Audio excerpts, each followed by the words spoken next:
நான் ஒரு நடிப்பு அரக்கன் அன்பில் மகேஷ். தமிழ்நாட்டு மேல நான் ஒரு அக்கறை. அவங்க என்னடான்னா ஸ்கிரிப்ட் எழுதி வச்சு படிக்கிறாங்க. இவங்க என்னடான்னா சொல்லிக் குடுத்து பேசுற மாரி பேசுறாங்க. இப்ப கூட படம் வந்தப்ப பாத்தீங்கன்னா சட்டசபையில நடந்தத படமா ரீல்ஸா எடுத்து போடுறாங்க. எனக்கு என்ன மாதிரியான நாகரிகம் தமிழ்நாட்டுல வளர்ந்துருக்குன்றதே எனக்கு புரிய மாட்டேங்குது. எப்படிப்பட்ட தலைவர்கள் நம்மளை ஆண்டாங்க, எப்படிப்பட்ட ஆளுமைகள் நம்ம கூட இருந்தாங்க, யார் யார் தமிழ்நாட கட்டமைச்சாங்கன்றதெல்லாம் தாண்டி ஒரு ரீல்ஸ் முகத்துல போயிட்டு இருக்காங்களே அப்படின்றதுதான் எனக்கு ஒரு சங்கடம். நம்ம பிள்ளைங்க திருப்பி கொண்டு வந்துடும் விடு, தைரியமா இருங்க. இல்லைன்னா உங்களை மாதிரி பிள்ளைங்களாம் எடுத்து சொல்லுங்கப்பா, பார்த்துக்கலாம். அதுவும் நம்ம பிள்ளைங்க தான், பார்த்துக்கலாம்.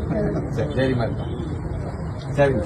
தமிழக சட்டசபையில பார்த்ததை படமா எடுத்து போடுறாங்க. என்ன மாதிரி தலைவர்கள்லாம் வந்துட்டு நம்மளை ஆண்டாங்க. ஆனா இப்ப வந்து ரீல்ஸ் முகத்துல போகுதே சார் அப்படின்னு சொல்லிட்டு ஒரு பொண்ணு வந்து அப்படியே கண்ணீர் மல்க உருகுதுங்க. அதுக்கு முன்னாள் அமைச்சர் அன்பில் மகேஷ் அவர்களும் வந்துட்டு ரொம்பவே ஆதங்கப்பட்டுட்டு உங்களோட ஆதங்கம் வந்துட்டு ரொம்ப சரிதானது தான் அப்படின்னு சொல்றாரு.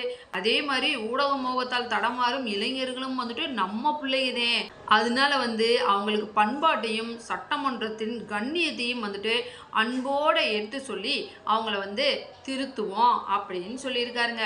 இதே அன்பில் மகேஷ் அவர்கள் வந்துட்டு அன்னைக்கு கரூர் கூட்ட நெரிசல் சம்பவத்துக்கு வந்து என்ன சொன்னாரு, ஏற்கனவே நான் சொன்னேனாடா, என் பேச்சை கேட்காம விட்டுட்டீங்களே அப்படின்னு சொல்லி கதறி கதறி அழுதாரு.